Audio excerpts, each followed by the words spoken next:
সময়টা তখনই ভালো কাটতো যখনই তোমার সাথে কথা বলতাম। মনের ভিতর অনেক প্রশান্তি ছিল। সবসময় মনে হতো আমার পাশে কেউ যেন একজন আছে, আর সে প্রতিনিয়ত আমার সাথে কথা বলছে। বড্ড ভালোবেসেছিলাম তোমাকে। সবসময় তোমাকেই দেখতে ইচ্ছা করত, তোমাকে নিয়েই ভাবতে ইচ্ছা করত। কিন্তু আমি ছিলাম পাগল,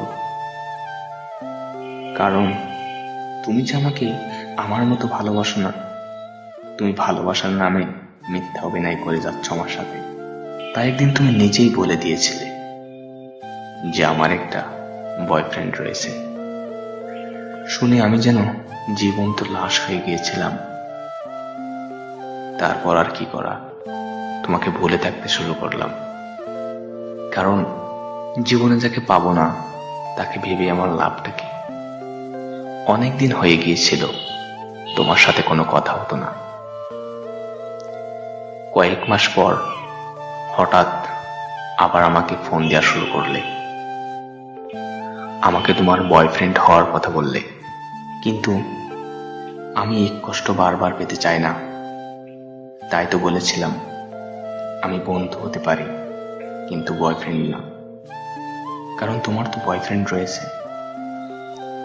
তুমি আমাকে বিশ্বাস করতে বললে যে তোমার কোনো বয়ফ্রেন্ড নেই। তারপরও আমি রাজি হইনি। তবুও বারবার ফোন দিয়ে আমাকে বিশ্বাস করাতে চাইলে। তোমার সাথে কিছুদিন কথা হবার পর আমি আবার সেই পূর্বের মতো তোমাকে ভাবতে শুরু করলাম। পিছনের ফেলে আসা সব অবিশ্বাস যেন আবার বিশ্বাসে পরিণত হলো। মনে হচ্ছিল আবার সেই সুখের দিন ফিরে পেলাম। কিন্তু হঠাৎ আবার জানতে পারলাম তোমার আরেকটা বয়ফ্রেন্ড রয়েছে, আর তাকে তুমি অনেক ভালোবাসো।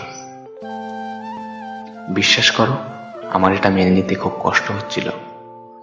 তারপরেও তো সত্যিটা মেনে নিতেই হবে।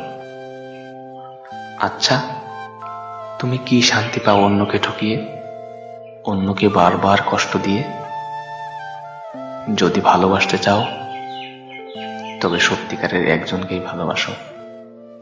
মনে রেখো, কাউকে কষ্ট দিয়ে নিজে কখনো সুখী হওয়া যায় না। ভালো থেকো।